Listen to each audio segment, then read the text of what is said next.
नमस्कार, आपण पाहत आहात पुणे लाईव्ह न्यूज. पाहुयात आज दिवसभरातील ठळक घडामोडी. पत्नी व तिच्या नातेवाईकांनी पतीला मारहाण केली. यामध्ये गंभीर जखमी झालेल्या पतीचा पिंपरी येथील YCM रुग्णालयात मृत्यू झाला. ही घटना महाळुंगे इंगळे गावाच्या हद्दीत रविवारी 1 ऑक्टोबर रोजी घडली आहे. गणेश मुरलीधर गारगोटे, वय वर्षे 50, राहणार महाळुंगे असे या मारहाणीत मृत्यू झालेल्या पतीचे नाव आहे. या प्रकरणात मयत गणेश यांचा भाऊ दिनेश मुरलीधर गारगोटे, वय वर्षे 34, राहणार गारगोटेवाडी, तालुका खेड, जिल्हा पुणे यांनी मंगळवारी दिनांक 3 रोजी महाळुंगे MIDC पोलीस ठाण्यात फिर्याद दिली आहे. त्यानुसार मयत गणेश यांची पत्नी मेहुणे तसेच मेहुणा पप्पू उर्फ राजेंद्र काळूराम भांबोरे, मावस मेहुणा गौरव चांगदेव बोत्रे, सुशांत बाळू बोत्रे यांच्या विरोधात महाळुंगे पोलिसांत गुन्हा दाखल करण्यात आला आहे. महाळुंगे पोलिसांनी दिलेल्या माहितीनुसार आरोपींनी आपापसात संगनमत करून रविवारी महाळुंगे इंगळे गावाच्या हद्दीत शिवळेवाडा व इतर ठिकाणी फिर्यादी यांचा भाऊ गणेश गारगोटे यांना कोणत्या तरी टणक वस्तू लाथाबुक्क्यांनी तोंडावर, छातीवर, पोटावर आणि डोक्यावर व पाठीस जबर मारहाण केली. त्यानंतर गणेश यांना गारगोटेवाडी येथील घरी आणून टाकले. गंभीर जखमी झालेल्या गणेश यांना पिंपरी येथील YCM रुग्णालयात आणले असता तिथे उपचार सुरू असताना सोमवारी दिनांक 2 ऑक्टोबर रोजी रात्री 9:15 वाजण्याच्या सुमारास गणेश यांचा मृत्यू झाला. तर महाळुंगे MIDC पोलीस याबाबतचा अधिक तपास करत आहेत. कंटेनरने पाठीमागून धडक दिल्याने एका दुचाकीस्वाराचा मृत्यू झाला. हा अपघात सोमवारी 2 ऑक्टोबर रोजी सकाळी 7:30 वाजण्याच्या सुमारास कुरोळी स्पायसर चौक या ठिकाणी घडला. स्वप्नील जाधव असे मृत्यू झालेल्या दुचाकीस्वाराचे नाव आहे. या प्रकरणी भरत सुदाम बिरदवडे, वय वर्षे 48, राहणार खराबवाडी, तालुका खेड यांनी महाळुंगे MIDC पोलीस ठाण्यात फिर्याद दिली आहे. त्यानुसार कंटेनर चालक बंटी धारासिंग, वय वर्षे 32, राहणार मोशे याच्या विरोधात गुन्हा दाखल करण्यात आला आहे. तर महाळुंगे MIDC पोलीस याबाबतचा अधिक तपास करत आहेत. कडूस परिसरातील आगरमाथा रानमाळा परिसरात बिबट्याने संदीप रामचंद्र चिपाडे यांच्या वासरावर रात्री हल्ला करून जखमी केले. तर दीपक पोपट जाधव यांच्या पाळीव कुत्र्यावर हल्ला करून जखमी केले. त्याचप्रमाणे दीपक हौशीराम मंडलिक यांचे पाळीव कुत्रे बिबट्याने फस्त केले. परिसरात पुन्हा एकदा बिबट्याचे भरवस्तीत वाढलेल्या वावरामुळे मात्र ग्रामस्थ भीतीच्या छायेत आले आहेत.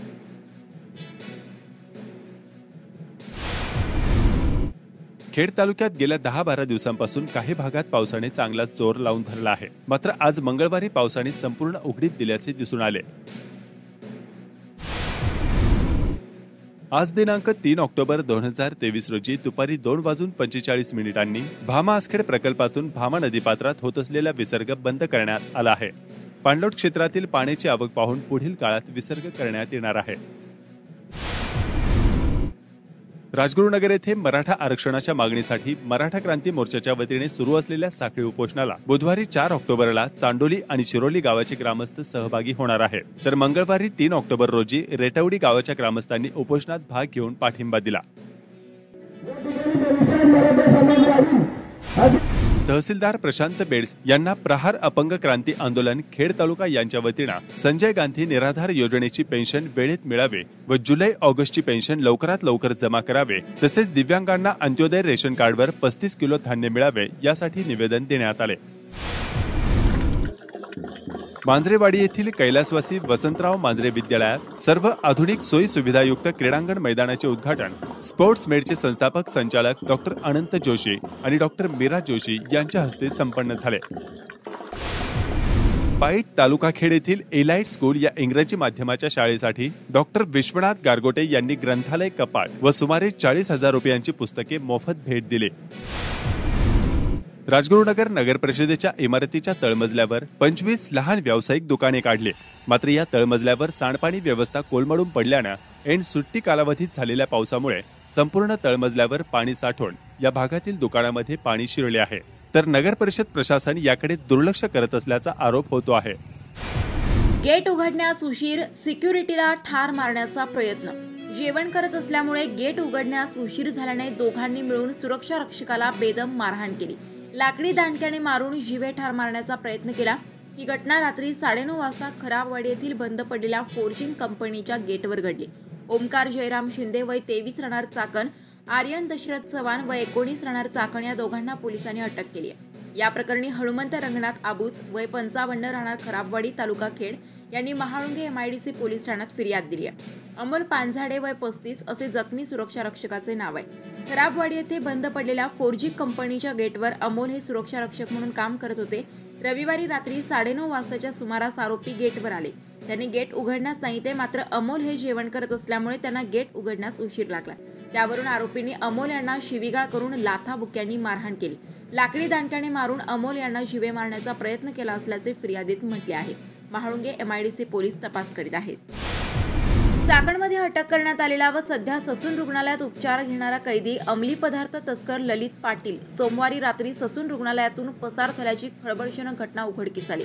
ससून रुग्णालयाच्या प्रवेशद्वाराजवळ शनिवारी 2,14,00,000 रुपयांचे मेफेड्रोन जप्त करण्यात आले होते। या प्रकरणात ससून रुग्णालयात उपचार घेत असलेल्या ललित पाटील याच्यासह 2 जणांविरुद्ध गुन्हा दाखल झाला होता। अटकेत असलेल्या पाटील याच्यावर ससून रुग्णालयात उपचार सुरू होते। मात्र सोमवारी रात्री 10च्या सुमारास ससून रुग्णालयातील वॉर्ड क्रमांक 16 मधून ललित पाटील बंदोबस्तावरील पोलीस कर्मचाऱ्यांना गुंगारा देऊन पसार झाला। पाटील याच्याकडून 2020 मध्ये चाकण येथे 16 किलो मेफेड्रोन जप्त करण्यात आले होते। मेफेड्रोन बाळगल्याप्रकरणी चाकणमधून अटक करण्यात आली होती। तेव्हापासून तो येरवडा कारागृहात होता। आजारी असल्याचे सांगून जून 2023 मध्ये तो ससून रुग्णालयातील वॉर्ड क्रमांक 16 मध्ये उपचारासाठी दाखल झाला होता। तेथूनच तो पसार झालाय। लांबणीवर पडलेल्या ग्रामपंचायतीच्या सार्वत्रिक निवडणुकांचे बिगुल वाजले आहे। खेड तालुक्यातील 25 ग्रामपंचायतीच्या सार्वत्रिक निवडणुकांचे बिगुल वाजले असून 21 ग्रामपंचायतीच्या 32 रिक्त जागांच्या पोटनिवडणुका कार्यक्रम जाहीर झाल्याची माहिती तहसीलदार प्रशांत बेडसे यांनी दिली। सोमवार दिनांक 16 ते शुक्रवार दिनांक 20 ऑक्टोबर पर्यंत उमेदवारी अर्ज दाखल करणे, सोमवार दिनांक 23 ऑक्टोबर उमेदवारी अर्ज छाननी, बुधवार दिनांक 25 ऑक्टोबर रोजी दुपारी 3 वाजेपर्यंत माघारीची मुदत आहे। रविवार दिनांक 5 नोव्हेंबर रोजी मतदान होऊन सोमवार दिनांक 6 नोव्हेंबरला सकाळी मतमोजणी करून निकाल जाहीर केला जाणार आहे। सार्वत्रिक निवडणुका होणाऱ्या खेड तालुक्यातील ग्रामपंचायती पुढील प्रमाणे: निगोजे, पिंपळगाव, तर्फेखेड, वरुडे, गाडकवाडी, सातकरस्थळ, सांडभोरवाडी, पोहिनकरवाडी, होलेवाडी, संतोषनगर, वाकी बुद्रुक, सुपे, आडगाव, वाघू, वहागाव, देशमुखवाडी, कोळीये, तिफणवाडी, वाळत, गोरेगाव, डेहणे, धुओली, मोरोशी, एकलहरे, भोमाळे, परसूल तसेच 21 ग्रामपंचायतीच्या 32 जागांच्या पोटनिवडणुका होणाऱ्या ग्रामपंचायती पुढील प्रमाणे: मोई सर्वसाधारण, वडगाव घेणंद अनुसूचित जाती, नाणेकरवाडी अनुसूचित जाती आणि नागरिकांचा मागासवर्ग स्त्री, कुरुळी नागरिकांचा मागासवर्ग स्त्री, केळगाव नागरिकांचा मागासवर्ग, खरपुडी खुर्द सर्वसाधारण, जवळके खुर्द अनुसूचित जमाती, ढोरे, भांबुरवाडी सर्वसाधारण, रेटवडी सर्वसाधारण स्त्री, शेंदुली अनुसूचित जमाती स्त्री 2 जागा, मोहकल अनुसूचित जमाती स्त्री, धामणगाव खुर्द अनुसूचित जमाती स्त्री, धामणगाव खुर्द अनुसूचित जमाती स्त्री, वेताळे अनुसूचित जमाती, पापळवाडी सर्वसाधारण स्त्री, पाळू अनुसूचित जमाती, आंबोली सर्वसाधारण, सायगाव अनुसूचित जमाती, शिंदे अनुसूचित जमाती, शेलू सर्वसाधारण, अहिरे नागरिकांचा मागासवर्ग।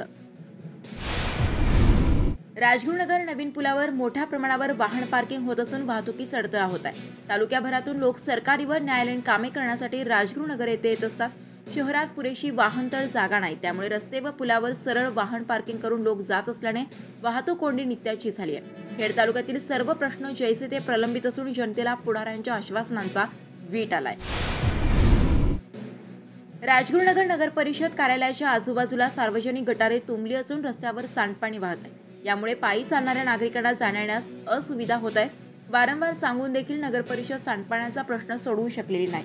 गेले 2 महिने अशीच परिस्थिती असल्याचे स्थानिक नागरिकांनी सांगितले असून राजगुरुनगरमध्ये जनतेला कोणी वाली आहे का नाही हा प्रश्न स्थानिक नागरिक विचारत आहेत। चाकण तळेगाव रस्त्यावर मोठ्या प्रमाणावर खड्डे पडले असून आक्रमक झालेल्या नागरिकांनी आज मंगळवारी 3 ऑक्टोबर 2023 रोजी आंदोलन करून शासनाचा जोरदार निषेध केला।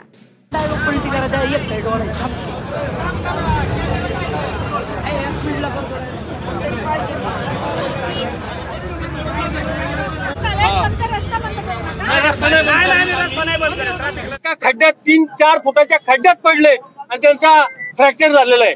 म्हणून गेली शासन असेल, शासनाची लोक असतील किंवा अधिकारी असतील, या रोडवरती कोणत्याही प्रकारचा फंड टाकीत नाही। ज्यावेळेस असं कळलं की उद्या निषेध मोर्चा आहे, शासनाला कळल्यानंतर शासनाने रात्रीतून लगेच काहीतरी मुरमाच्या गाड्या आणल्या, मातीच्या गाड्या आणल्या आणि डागडुजी करण्याचा प्रयत्न केलाय। पण हे आमच्या सर्व ग्रामस्थांना हे मात्र मान्य नाहीये। त्याचं कारण असं आहे, केवळ मलमपट्टी करून चालणार नाही। परिस्थिती अशी आहे की पाऊस आल्यानंतर खड्ड्यात रस्ता आहे, का रस्त्यात खड्डे आहे हे मात्र लोकांना कळत नाही. एवढंच या ठिकाणी मी बोलतो. मी शिवसेनेचा उपजिल्हा प्रमुख लक्ष्मण जाधव बोलतोय. संपूर्ण आंदोलनकर्ते या ठिकाणी उपलब्ध झालेले आहेत आणि जे या खड्ड्यांचं साम्राज्य या तळेगाव चौकात चाकणच्या नाकावर झालेले, कुठल्याही राजकीय पक्षाच्या प्रतिनिधींनी आजपर्यंत याच्यावर कुठलाही विचार केला नाही. आणि हे सर्व वातावरण असं आहे की चाकणचं सगळं नाव यामुळे खड्ड्यामुळे बदनाम झालेले. कुणी चाकणला यायचं म्हटलं तर नको बोलतो. उद्योजक सगळे बकालपणा या वातावरणामुळे निर्माण झालेला आहे. तर सर्व या राजकीय पक्षांच्या पुढाऱ्यांना तसेच राज्यकर्त्यांना सगळ्यांना विनंती आहे, आपण ठोस स्वरूपाचा असा या ठिकाणी निर्णय घ्यावा. अन्यथा येणाऱ्या 10-15 दिवसात उग्र स्वरूपाचं आंदोलन या ठिकाणी सर्व कार्यकर्ते, सर्व तरुण कार्यकर्ते, सर्व ग्रामस्थ या ठिकाणी रस्ता रोको आणि तसेच आमरण उपोषणाचा मार्ग या ठिकाणी या तळेगाव चौकात केला जाईल. औद्योगिक वसाहत आहे आणि या वसाहतीला जोडणारा हा चाकण तळेगाव रोड, या रोडची आपण पाहिलं असेल की अतिशय दयनीय अवस्था झालेली आहे. जवळपास 4-4 फुटाचे खड्डे या ठिकाणी पडलेले आहेत. नागरिकांचं आणि वाहतुकीला या ठिकाणी सामोरं जातात त्यांना मोठा हाल होत आहे. त्या दृष्टीने आम्ही आज सर्व नागरिकांनी, विशेषतः नाणेकरवाडी, खराबवाडी, म्हाळुंगे, खालुंबरे आणि चाकण येथील सर्व नागरिकांनी या ठिकाणी शिक्रापूर रोडचे सगळे आमचे कडाचीवाडी, मेदनकरवाडी सर्व नागरिक या ठिकाणी एकत्रित येऊन आम्ही या ठिकाणी निषेध व्यक्त करण्यासाठी जमलेलो आहोत. खरं पाहिलं तर हा प्रमुख राज्यमार्ग असून मागील काळामध्ये खेड तालुक्याचे माजी आमदार स्वर्गीय सुरेशभाऊ गोरे यांनी त्यांच्या काळामध्ये या रस्त्याच्या कामासाठी मोठ्या प्रमाणावर प्रयत्न केले. परंतु ज्या वेळेस अडथळा आला त्यावेळेस राज्य सरकारने फंडच्या अभावी हा रस्ता केंद्र शासनाकडे वर्ग केला आणि त्यानंतर त्याद्वारे केंद्र सरकारच्या माध्यमातून या रस्त्याची डागडुजीकरण झालं, डांबरीकरण झालं. आणि त्यानंतर मला सांगायला खेद वाटतो की सुरेश भाऊंच्या नंतर या 5-6 वर्षामध्ये या रोडवर साधं डांबरही पडलेलं नाहीये. म्हणून लोकप्रतिनिधींनी राजकारणाकडे लक्ष न देता विकास कामाकडे लक्ष दिलं पाहिजे. खऱ्या अर्थानं लोकप्रतिनिधी हा नागरिकांच्या हिताचं काम करण्यासाठी असतो. म्हणून नागरिकांच्या या ठिकाणी भावना तीव्र आहेत. या भावनेकडे लक्ष देऊन लोकप्रतिनिधींनी या रस्त्याचं काम त्वरित करण्यासाठी लक्ष दिलं पाहिजे. लागलं तर आम्ही राजकारण बाजूला ठेवून त्यांच्या बरोबर शासन दरबारी त्यांच्या बरोबर पाठपुरावा करू आणि या रस्त्याचं काम मार्गी लावण्यासाठी प्रयत्नशील राहू, अशा प्रकारची आमची भावना आहे. त्याचप्रमाणे आता PI मॅडम पाटील मॅडम असतील, त्याचप्रमाणे NHIचे कदम साहेब असतील, यांनी आपल्याला आश्वासन दिलेलं आहे की आम्ही त्वरित काही ना काही या ठिकाणी रस्त्यासाठी प्रयत्न करणार आहोत. परंतु मला या ठिकाणी सांगायचं आहे, तोपर्यंत प्रत्येक चौकामध्ये, जसं की आता तळेगाव चौक आहे, पुढे रानुबाई मळा आहे, त्यानंतर वाघजाई नगर आहे, म्हाळुंगे आहे, अशा ठिकाणी प्रत्येक चौकामध्ये एक पोलीस कॉन्स्टेबल उभा करावा, जेणेकरून जे वाहतुकीचे नियम मोडत आहेत त्यांच्यावर कारवाई होईल आणि वाहतूक ही सुरळीतपणे पार पडेल. अशा प्रकारच्या सर्व नागरिकांच्या भावना आहे. म्हणून मी सर्व नागरिकांच्या वतीनं या ठिकाणी शिक्रापुर भी जाता है और यहाँ से पुणे भी जाता है, यहाँ से नासिक भी जाता है और यहाँ से तलेगांव भी जाता है. अगर हम देखेंगे तो चारों बाजू ऐसी है कि महाराष्ट्र के नकाशे पे अगर सोचा जाए तो हमारी चाकण MIDC, हमारा खेड़ जो संत ज्ञानेश्वर महाराज, संत श्रेष्ठ श्री तुकाराम महाराज, इनके पदस्पर्श से पावन हुई ऐसी हमारी भूमि है. और आज इस भूमि का अगर आप देखेंगे तो क्या हाल हुआ है. यहाँ पे जो बच्चे हैं, यहाँ पे जो हम सब रह रहे हैं, वो कैसी दुविधा में जीवन व्यतीत कर रहे हैं. आज आप देखेंगे, जब हम चाकण तलेगांव चौक के बारे में बात करते हैं तो देखते हैं कि 2-3 फुट के खड्डे यहाँ पे है. ये आज की बात नहीं है, ये लगातार 5-10 सालों से हो रहे हैं, खड्डे खराब हो रहे हैं. और जब हम कल इस आंदोलन को छेड़ने की बात कही, सब व्हाट्सएप पे डाला, तब उन्होंने यहाँ पे मुरुम की गाड़ियां डाली और हमें बोल रहे हैं कि आपने क्या इंतजाम किया, किसी के पास गए क्या. अरे हम क्यों जाए, हम तो दिन भर इसी सोच में लगे रहते हैं कि हम कमाए कैसे, खाए कैसे, हम अपना जीवन व्यतीत करें कैसे. ये जो अधिकारी लोग हैं उनकी कुछ जवाब खेड तालुक्यातील चाकण नगर परिषद, चाकण व 19 गावे पाणी योजनासह सर्वच गावच्या पाणी योजना सदोष असल्याचे पुढे येत असून आता चक्क राजगुरुनगर नगर परिषद जे खेड तालुक्याचे मुख्यालय आहे तेथील देखील पाणी पुरवठा योजना सदोष असल्याचे स्पष्ट झाले असून राजगुरुनगर नगर परिषदसाठी चासकमान धरणातून अत्यल्प पाणी आरक्षण केले आहे। याबाबत राजगुरुनगर येथील युवक काँग्रेसचे ॲडव्होकेट दीपक तिगडे यांनी काय सांगितले पाहूया। वरदान लाभलेलं असतं चासकामंत धरण अर्थात आणि कळमोडी धरणातून चासकामंत धरणामध्ये पाणी टाकलं जातं आणि चासकामंत धरणातून कॅनलद्वारे आंबेगावला पाणी जाणार आहे याची तरतूद काही दिवसापूर्वी झालेली आहे। परंतु हे राजगुरुनगर शहर खेड हे खेड तालुक्याचं गाव आणि मोठ्या प्रमाणावर औद्योगिकीकरण वाढत आहे। परंतु या ठिकाणी माझी प्रशासनाला कळकळीची विनंती आहे, चासकामंत धरणातून जे काही पाणी आरक्षित केलेले आहे घरगुती वापरासाठी 1.292 MMQ आणि औद्योगिक क्षेत्रासाठी 0.129 MMQ अर्थातच 1.421 MMQ इतकंच कमी प्रमाणात पाणी आपल्या शहराला आरक्षित केले। परंतु हा शासन निर्णय दिनांक 16/12/2022 साली GR काढून पाणी आरक्षित केलेले आहे। अर्थातच बिगर सिंचनाकडे पाणी वळवल्याने 249 हेक्टर जमीन ही पाणी कपात झालेली आहे। अर्थातच या ठिकाणी जी काही चाकणला पाणी योजना झालेली आहे ती पाणी योजना जर तो खेडची लोकसंख्या अंदाजे साधारणपणे 20,000 मिळकती आहे, म्हणजे खेडची लोकसंख्या ही 1 लाख आहे। परंतु या ठिकाणी जी काही पाणी योजना झालेली आहे ती चुकीची झालेली आहे। भविष्यात या ठिकाणी राक्षवाडी असेल, ओलीवाडी असेल, वडगाव पाटोळा असेल, सातखेडचा असेल या गावांचा समाविष्ट भविष्यात होऊन या ठिकाणी त्यांनाही पाणी लागणार आहे। म्हणून त्यांनी जी काही पाणी योजना केलेली आहे ती चुकीची झालेली आहे आणि 1 लाख लोकसंख्या धरून 16 MMQ पाणी या राजगुरुनगर शहराला लागणार आहे। परंतु या ठिकाणी सरकारने फक्त 1.421 पाणी योजना MMQ पाणी आरक्षित केले आहे। खऱ्या अर्थाने हा राजगुरुनगर शहरावर अन्याय केलेला आहे। राजगुरुनगरच्या उच्चाची धरण आहे परंतु गच्छला कोरड ही खऱ्या राजगुरुनगर शहराला लावत आहे। राजगुरूंचं हे क्रांतिकारकांचं गाव आहे आणि या ठिकाणी क्रांतिकारकांचं गाव असल्यामुळे क्रांती करायला जास्त काही आम्हाला वेळ लागणार नाही। म्हणून या ठिकाणी प्रशासनाला माझी कळकळीची जाहीर विनंती आहे, तुम्ही आमच्या शहराचा या गावाचा विचार करावा आणि माझी सर्व राजकीय पुढाऱ्यांना विनंती आहे, तुम्ही तुमचे हे दावे बाजूला सोडून या राजगुरुनगर शहराला पाणी पुरवठा कसा करता येईल आणि पाणी कसं आरक्षित करता येईल। आपलं पाणी आंबेगाव तालुक्याला पळवलं जात आहे, या ठिकाणी तालुक्यातील पुढारी करतात काय? म्हणून या ठिकाणी माझं सर्व पुढाऱ्यांना जाहीर आव्हान आहे, या ठिकाणी पाणी आरक्षित कसं होईल आणि 16 MMQ चाकणच्या धर्तीवर आपल्याला पाणी कसं होईल। चाकणची जी योजना केलेली आहे सुधारित त्या धर्तीवर या ठिकाणी राजगुरुनगरची पाणी योजना व्हावी एवढीच माझी कळकळीची सर्व राजकीय पुढाऱ्यांना विनंती आहे। खेड तालुक्याच्या पूर्व भागातील व शिरूर तालुक्यातील थिटेवाडी बंधारा लाभ क्षेत्रातील गावांची मान्यता कळमोडी योजनेतून नाकारल्याने त्या गावांना दिलासा देण्यासंदर्भात सामाजिक कार्यकर्ते अशोकराव टावरे यांनी उपमुख्यमंत्री तथा जलसंपदा मंत्री देवेंद्र फडणवीस यांच्याकडे गेलेला पाठपुरावा व फडणवीस यांचे निर्देश यामुळे उद्या दिनांक 4 ऑक्टोबर रोजी पुणे पाटबंधारे प्रकल्प मंडळ यांनी आयोजित केली आहे। खेड तालुक्याच्या पूर्व भागातील तसेच शिरूर तालुक्यातील थिटेवाडी बंधारा लाभ क्षेत्रातील गावांची अंतिम मान्यता कळमोडी योजनेतून दिनांक 4/2/2020 रोजी नाकारल्यानंतर सदर दुष्काळग्रस्त गावांना दिलासा द्यावा अशी वारंवार शासनाकडे मागणी केली, आंदोलने केली आणि हे करीत असताना शासनाने यासाठी बैठक आयोजित केली जावी ही मागणी जलसंपदा विभागाकडे केली। तसेच उपमुख्यमंत्री तथा जलसंपदा मंत्री देवेंद्रजी फडणवीस यांची भेट घेतली। त्यांच्या निर्देशानुसार जलसंपदा विभागाने कृष्णा खोरे विकास महामंडळाकडून अहवाल मागितला होता।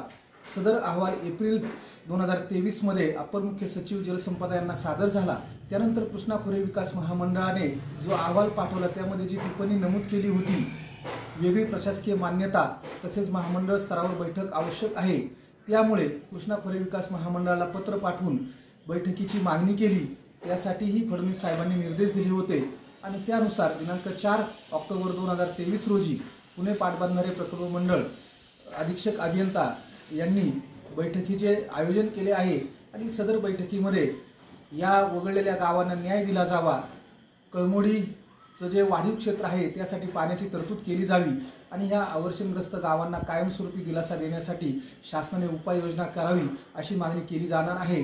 धन्यवाद। मी अशोकराव टावरे, अध्यक्ष कळमोडी पाणलोट विकास संस्था।